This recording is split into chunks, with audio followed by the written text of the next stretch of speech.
300 triliun itu kan angka yang transaksi perbankan. Yang diberikan menjadi tas Hermes, mobil mewah, kan nggak terdeteksi itu kan. Rumah-rumah mewah di mana-mana nggak terdeteksi.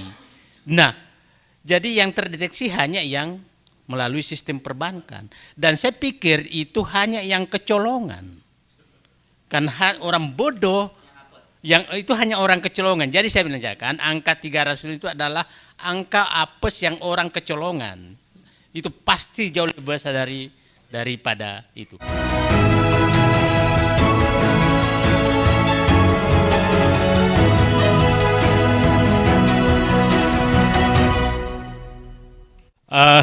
Saya angka-angka sudah tersoroti semua, saya pikir kasus sudah tersoroti. Saya hanya menambahkan perhitungan saya, Bang Ihsan, tentang Mahfud menyatakan 300 triliun untuk kecil, saya juga menganggap kecil sekali. Karena tax ratio kita dulu pernah mendekati 15% dan menterinya juga Sri Mulyani, itu 2009. Dan Sri Mulyani masuk sekitar 10% turun tax ratio dan semakin turun pada saat di dalam. Jadi saya hanya menghitung seandainya Sri Mulyani, sekarang saya selalu menyatakan saya masih punya Menteri Keuangan tapi tidak punya Sri Mulyani. Kalau masih Sri Mulyani Menteri Keuangan dan berhasil mempertahankan tax ratio pada saat dia Menteri Keuangannya SBY, berarti ada penurunan tax ratio rata-rata 5%.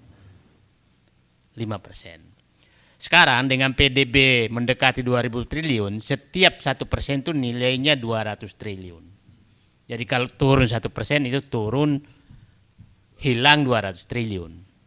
Kalau 5% turun berarti ada 1000 triliun. Bukan hilang sebenarnya, uang itu harusnya masuk tapi tidak masuk. Nah, saya menghitung rata-rata PDB, rata-rata harusnya uang yang masuk negara sejak pemerintahan Jokowi itu kira-kira per tahun 500 triliun yang harusnya masuk tapi tidak masuk. Kalau kali 8 tahun berarti ada 4.000 triliun uang perpajakan, pajak, bea dan cukai, untuk perpajakan, pajak, bea dan cukai yang harusnya masuk ke negara 4.000 triliun. Padahal sejak Presiden Jokowi sudah 2 kali melakukan tax amnesty, berkali-kali menaikkan pajak, tapi berkali-kali juga memberikan fasilitas pajak kepada orang kaya. Jadi orang kaya, tax amnesty, ya macam-macam, pembebasan pajak, mobil, pajak orang kaya, PPNBM dihilangkan, tapi pajak orang miskin dinaikkan. Jadi memang ya itu yang terjadi, dan menterinya sama. Jadi saya memandang awalnya, saya pernah hampir 5 tahun sama Bu Sri Mulyani, saya selalu kagum mendengarkan ininya, wah ini hebat nih. Sampai saya pernah kagum sekali Bang Fuad pada saat rapat keras sekali di rumah Wakil Presiden Yusuf Kala. Karena penting sekali membahas sesuatu. Sampai keluar kata-kata beliau, Bu Sri Mulyani, kalau Bapak memaksakan memang seperti itu, maka lebih baik Bapak saja menjadi Menteri Keuangan. Sampai keluar kata-kata itu. Betapa hebatnya beliau. Nah, nggak kebayang apa yang dikatakan Pak Ihsanuddin tadi. Kalau sudah tidak ada lawan, maka nggak tahu saya kata-kata. Betul, maksud saya entar dulu. Jadi kalau Anda kan menyatakan kalau tidak ada lawan, ada aja lawan begitu kata-katanya, apalagi nggak ada lawan gitu kan. Nah, sampai saat itu, masuklah kita melihat apa penyebabnya ini terjadi semua. Saya pikir adalah penyebabnya adalah memang Undang-Undang Keuangan Negara 2003, Undang-Undang Nomor 17 2003, yang sebenarnya saya katakan negara ini presiden, wapres tidak ada itu nggak ada masalah, tapi menteri keuangan tidak ada itu masalah besar. Karena betul-betul kewenangan mengeluarkan uang Rp1 itu hanya menteri keuangan. Presiden nggak berhak, wakil presiden nggak berhak. Saya nggak tahu yang merancang undang-undang ini seperti apa dulu. Nah, sehingga undang-undang inilah yang menghilangkan kontrol perencanaan Bappenas terhadap perencanaan pembangunan nasional, langsung hilang, adalah Undang-Undang Keuangan Negara 2003. Jadi saya pikir apa yang akan bangun menurut saya memang untuk memperbaiki arogansi ini harusnya Undang-Undang nomor 17 tahun 2003 itu diubah. Tapi jangan pernah berharap bisa mengubah dengan jalur normal. Karena semua menikmati undang-undang itu. Yang mau mengubah itu menikmati. Bayangkan saja, dulu saya Pimpro tuh tahun 88. Jadi paham betul betapa ribetnya mengurus proyek. Saya di BPPT itu harus ada tanda tangan Setnek, karena dibawa Setnek. Setelah itu kita harus bawa ke Bappenas, dibawa ke Bappenas. Baru tanda tangan Bappenas, 7 perencanaan baru dibahas ke Kementerian Keuangan.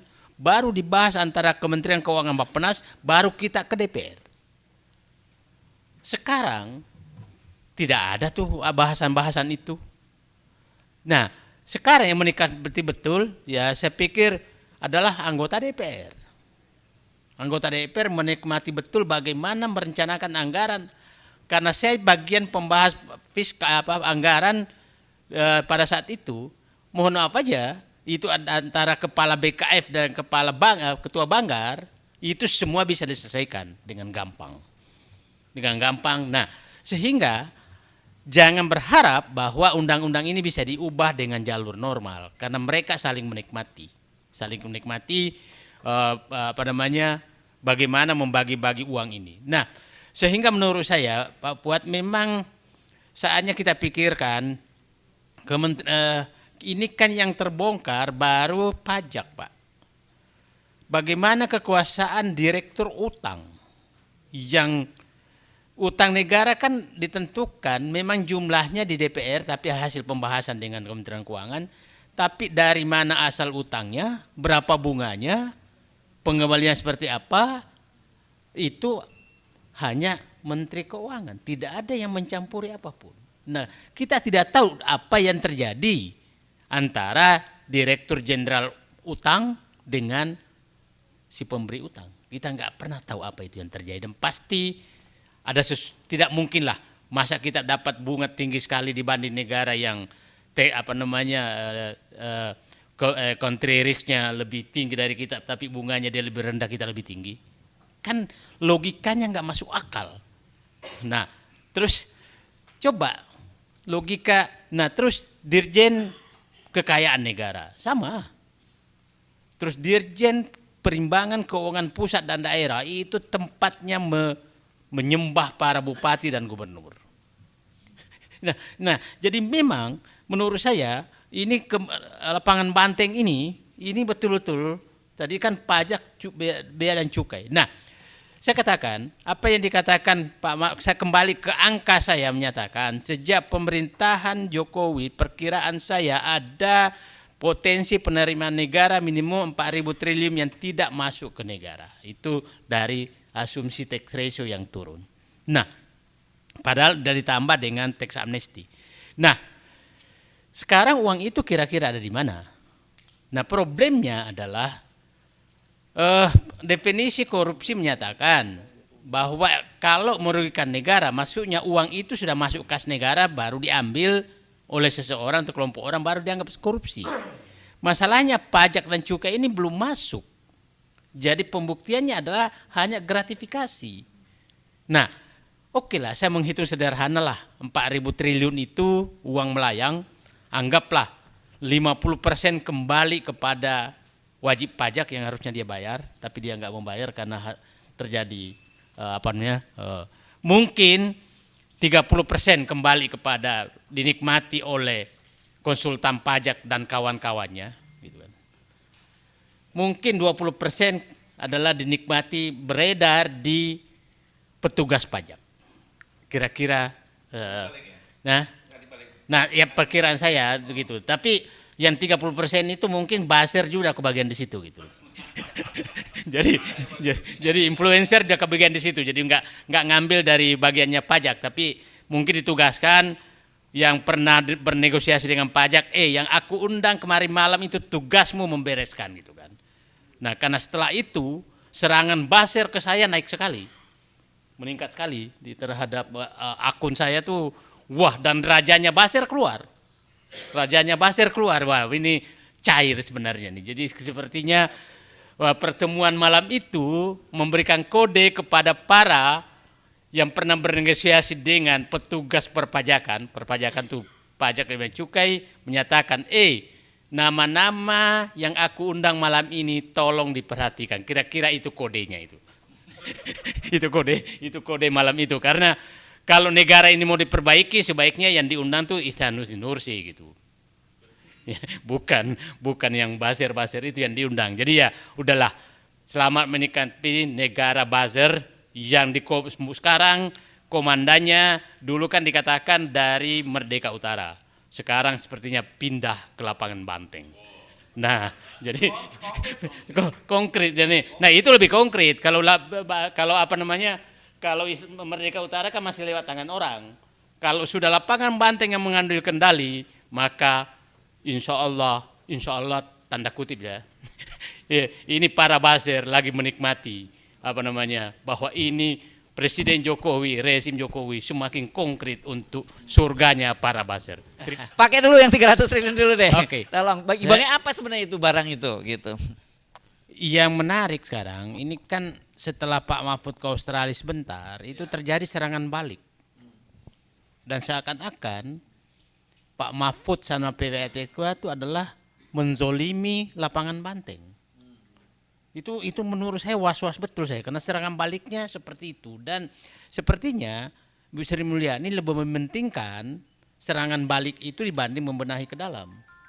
Ya. Karena faktanya dia mengambil buzzer yang dipanggil itu kita tahu semua lah. Itu selama ini seperti apa gitu. Jadi nah itu yang saya was-was Mas Hersu, bahwa kalau tidak ada dorongan publik yang kuat, ini sepertinya yang saya was-was adalah yang dianggap salah itu adalah orang yang mempermasalahkan penyelundupan perpajakan ini, yang korupsi perpajakan ini. Nah, kalau kita lihat tadi Bang Ihsanuddin Nursi menyatakan kan selalu yang dipersoalkan orang itu siapa yang kepala yang ketangkap anaknya nih, Alun Mario ya, Rafael ini. Rafael ya. Ini kan memang sebelum jadi kepala subdit Kabak itu kan dia memang di penyidik pajak untuk modal asing, PMA. Berarti mungkin ya peningkatan Pak Ihsanuddin misalnya di situ dia panennya, dan disitulah karena dia dibutuhkan untuk mendistribusikan, maka biasanya di Kabak itu mendistribusikan tuh kemana kasus ini bawah dan siapa yang bisa diajak kerjasama. Jadi kelihatannya itu yang terjadi. Nah, jadi saya hanya ini ya, kalau Pak Ihsanuddin menyatakan tadi Pak Jokowi sedang memanen janjinya, saya bilang sih sedang ketiban kebohongan SMK-nya gitu. Jadi nah karena gara-gara beliau, mohon maaf aja lah, gara-gara itulah kebohongan itu berlanjut terus dan selalu dilakukan. Jadi saya hanya menyatakan saya bermimpi kalau Bu Sri Mulyani itu mengundang para buzzer, Prof Mahfud MD mengundanglah para orang-orang berakal sehat untuk menyelamatkan negeri ini. Itu saya pikir yang kita harapkan, tunjukkan diferensiasi antara orang yang bermain di atas buih dengan kebohongan dengan orang-orang yang bernyali di atas akal sehat. Itu saja saya harapkan, dan mudah-mudahan keberanian itu muncul sekarang dan jangan lagi ada orang-orang bermain di wilayah abu-abu. Orang yang bermain di wilayah abu mencari nyaman terus. Negeri ini harus diselamatkan. Dan saya berharap Pak Mahfud MD keluarlah asli Maduranya. Buang sedikit pergaulan di Jogja. Saya hanya menyatakan bahwa selama kekuasaan ini menyatu betul di satu orang dan orang itu arogan, maka jangan pernah berharap masalah perpajakan ini selesai. Jadi persoalannya bukan ini pada orangnya ya. Pada sistem dan orangnya. Sistemnya jelek, dipimpin oleh orang yang menikmati sistem yang jelek itu untuk untuk menikmati kekuasaan dan kewenangan, dan saya melihat itu sedang terjadi. Jadi saya berharap sih kita harus mendorong sekarang, udahlah revisi Undang-Undang Keuangan Negara itu, kembalikan fungsi Bappenas untuk perencanaan pembiayaan, keluarkan penerimaan negara dari Kementerian Keuangan, jadi perpajakan, utang dan bea cukai itu badan penerimaan negara terserah, mau menteri sendiri boleh dikeluarin. Kemudian Menteri Keuangan betul-betul sudah sebagai bendahara negara. Anda bisa bayangkan di satu kepala bermimpi malam menyatakan kira-kira ini pendapatan ketinggian, aku turun dikit deh, maka belanja aku kurangi. Kan bisa terjadi karena hanya di satu orang itu. Nah, di situ juga DPR coba bayangkan, saya bayangkan DPR itu bisa mengatur berapa belanja, berapa pendapatan hanya dengan satu orang kepala badan fiskal. Karena hanya di kepala dia. Coba kalau 2 badan, 3 tadi, maka DPR akan berhadapan dengan Bappenas, enggak aku mau belanjanya ini. Ya kan? Nah, pendapatan negara, enggak aku mau dapat pendapatan segini. Yang belanja, jangan kau belanja di situ. Ini satu orang semuanya. Maka jangan heran bahwa memang ada kekuasaan yang menumpuk sangat kuat di satu tangan. Wah, ini itu absolute power tend to corrupt-nya itu ya berarti ya. Nah, dan ruang untuk bernegosiasi di pejabat ini tinggi sekali karena ruang abu-abu di pajak dan bea cukai itu sangat tinggi. Dan menariknya adalah kewenangan itu ada di dia juga. Hari ini menyatakan bahwa aku mau turunkan pajak, turun. Hari ini aku menyatakan bahwa aku mau naikkan bea, naik. Tidak perlu berkonsultasi dengan yang lain. Nah, ini menurut saya yang perlu kita soroti. Jadi mari kita manfaatkan kasus 300 triliun ini untuk membuka masalah yang sebenarnya sudah lama terjadi sejak undang-undang, menurut saya Pak, sejak Undang-Undang Keuangan Negara tahun 2003 yang dulu orang menyatakan terus pakai undang-undang Belanda, tapi kan lebih bagus pelaksanaannya karena mungkin dipimpin oleh orang-orang yang lebih punya integritas. Itu saya. Saya masih ada harapan sebenarnya. Tempatkan orang baik. Walaupun air sekeruh-keruhnya, orang baik akan bisa menjernihkan. Itu. Nah, karena baik dan bernyali. Karena begini sih. Saya paham sistem ini. Begini, sistem waktu Sri Mulyani menjadi Menteri Keuangan SBY dengan sistem Sri Mulyani Menteri Jokowi tidak ada perbedaan. Politiknya yang berbeda. Artinya saya masih punya harapan sistem orang yang mengelola BUMN sebelum dan sekarang itu sama sistemnya. Tapi orang yang berbeda. Jadi saya menganggap bahwa mungkin sambil menunggu perubahan sistem, tempatkan dulu orang baik untuk mengelola sistem. Dan orang baik inilah yang memperbaiki sistem. Itu saya pikir, karena memperbaiki sistem oleh orang yang sedang tidak suka sistem yang baik, maka dia pasti akan tambah merusak sistem itu. Jadi saya pikir langkah kita adalah tempatkan orang-orang baik. Saya sih menyatakan Pak Bu Insanuddin, saya hanya butuh maksimum mungkin 50 orang baik berani dan bernyali saja. Yang bersih, mampu dan mau membersihkan. Sekarang ini banyak orang bersih tapi marah kepada orang yang mau membersihkan. Itu yang masalahnya. Dan di mana-mana pidato kita adalah orang bersih tapi nggak berani membersihkan.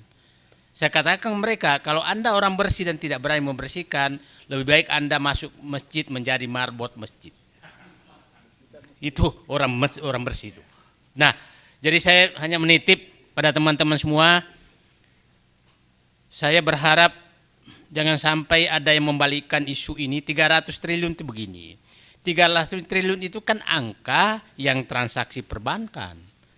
Yang diberikan menjadi tas Hermes, mobil mewah, kan nggak terdeteksi itu kan. Rumah-rumah mewah di mana-mana nggak terdeteksi. Nah, jadi yang terdeteksi hanya yang melalui sistem perbankan. Dan saya pikir itu hanya yang kecolongan. Kan orang bodoh yang itu hanya orang kecolongan. Jadi saya menanyakan angka 300 itu adalah angka apes yang orang kecolongan. Itu pasti jauh lebih besar daripada itu. Itu saja Pak. Makasih.